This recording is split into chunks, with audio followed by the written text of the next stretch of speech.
going on, everybody? Hair here, and yes, here we are for UFC 316. Here we are. We're excited. We're pumped. It's the summer. Let's get straight to it. This card actually is pretty decent. I think a little more than decent. So I'll do a couple of quick hits in the beginning. We have Vicente Luque and Kevin Holland, Mr. 4570 himself. I got Vicente beating him. I have Kevin Holland being cut very, very soon.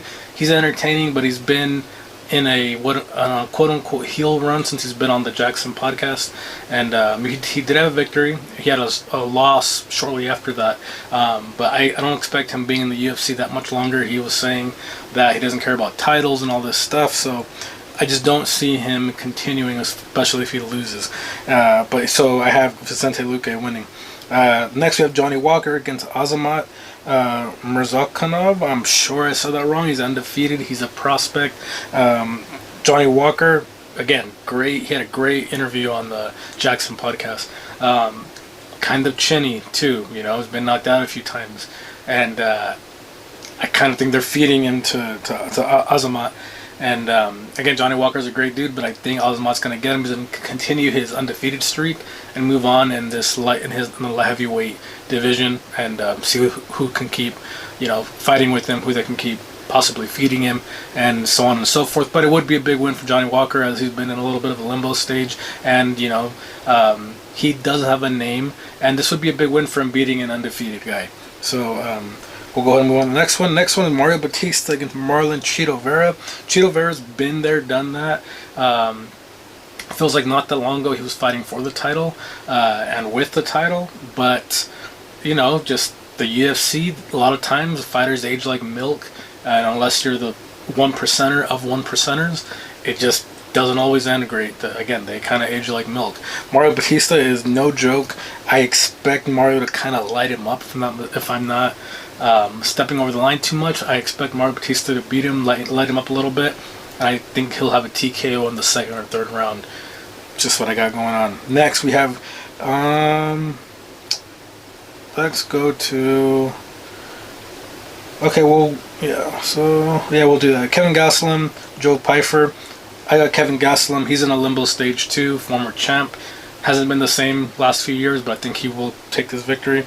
Next, you have your co-main event, Juliana Pena versus Kayla Harrison. Rumor is the winner will fight Amanda Nunes. I think Kayla Harrison runs through Juliana Pena, destroys her, wins the title, as she's been, terrorizing other entities besides the UFC. I think she calls up Amanda Nunes, and you have a big war with those two later in the year, maybe to end the year. We'll see. But I think Kayla Harrison destroys Juliana Pena. That's not a prediction, that's a spoiler. I think she's too big, too strong for these women in that division, unless it's Amanda Nunes, and even then I think she'd give her some work, because she's such a good wrestler and she's really strong. But we'll see. It should be a fun fight for Kayla. Next, your main event, which is part 2, Merab Dvalishvili versus Sean O'Malley. They had their fight about a year and a half ago, at the UFC in Mexico, not in Mexico, it was Mexican night at the Sphere, and Merab just toyed with Sugar Sean. He destroyed him. Sugar Sean had no answer for the wrestling, unfortunately, and that's what happened with him. And it's hard to see this one going any different. I know Sean's taking this one a lot more serious. He's talking a lot of stuff on his podcast, saying he's not doing certain things. I think he's, for the most part, pretty sober and taking this fight pretty serious. Hopefully Canelo, his coach, and I'm making a little joke right there, but hopefully he can help him out.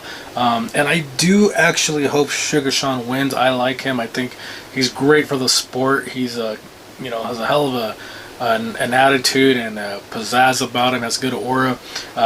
He's a good asset to the company because he has a personality, and Merab doesn't necessarily have that. And I think in a time right now in the UFC where they're lacking a lot of star power and dominant stars as that is, he's great. And when you had Alex Pereira dominating the UFC, he was fantastic, just saying one word chamas, but still doesn't know a lot of English. And it's hard in the USA market to dominate in the industry, to have I think they're still searching for that Conor McGregor type void, which maybe Patty has it, but I think Sugar Sean has it too.